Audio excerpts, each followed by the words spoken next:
मैं आज आप लोगों को बताऊंगा कि इनकम टैक्स का पेमेंट फोन पे, गूगल पे या फिर भीम से कैसे पेमेंट कर सकते हैं, वो भी आसानी तरीके से।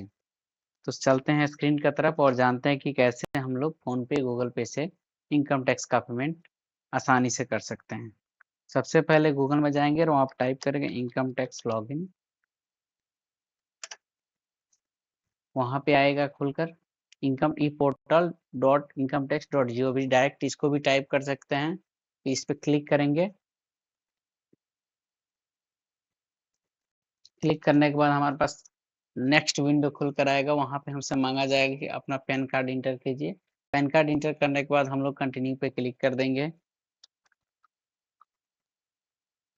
ठीक है।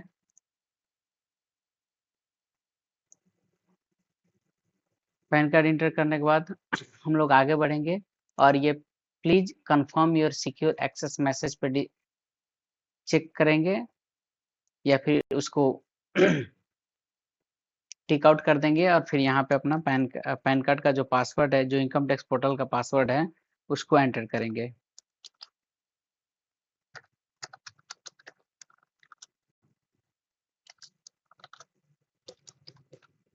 एंटर करके कंटिन्यू करेंगे। कंटिन्यू करने के बाद हमारा इनकम टैक्स पोर्टल पे लॉगिन हो जाएगा।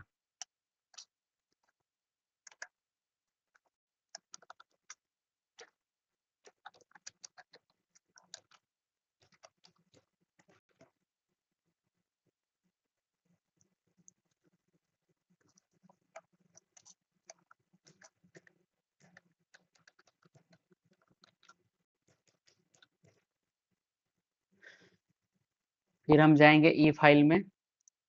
ई फाइल में जाने के बाद ई पे टैक्स पे जाएंगे।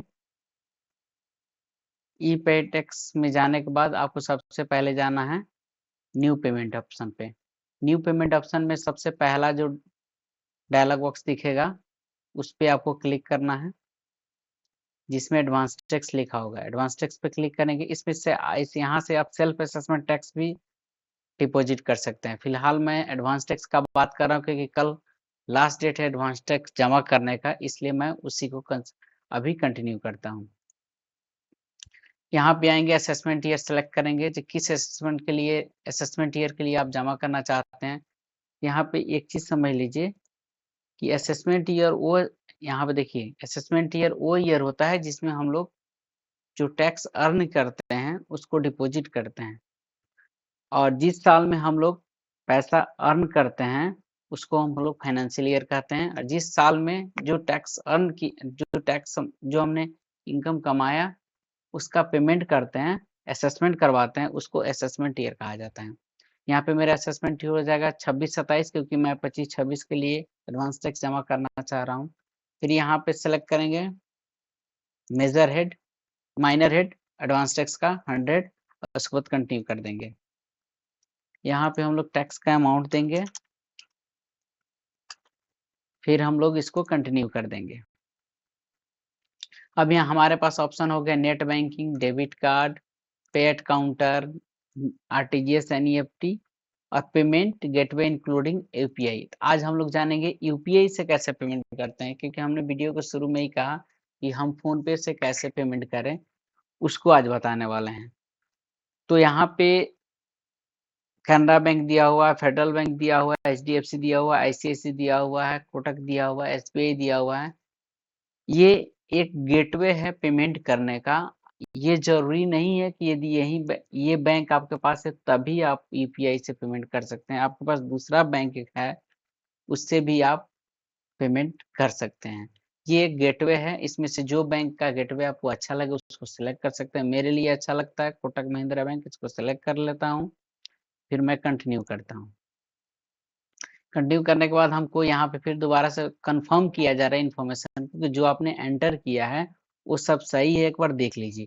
तो हमने असेसमेंट ईयर 26-27 सेलेक्ट किया था, ठीक है। फाइनेंशियल ईयर 25-26 सेलेक्ट किया था, तो जिस साल में हम टैक्स इनकम अर्न कर रहे हैं वो भी कंटिन्यू हो रहा है। इसके लिए हम टैक्स पेमेंट करना है, एडवांस टैक्स, तो यहाँ पे दिया हुआ है। और ये हमारा हो गया मेजर हेड और ये हो गया हमारा माइनर हेड। यहाँ पे अमाउंट देख लेंगे।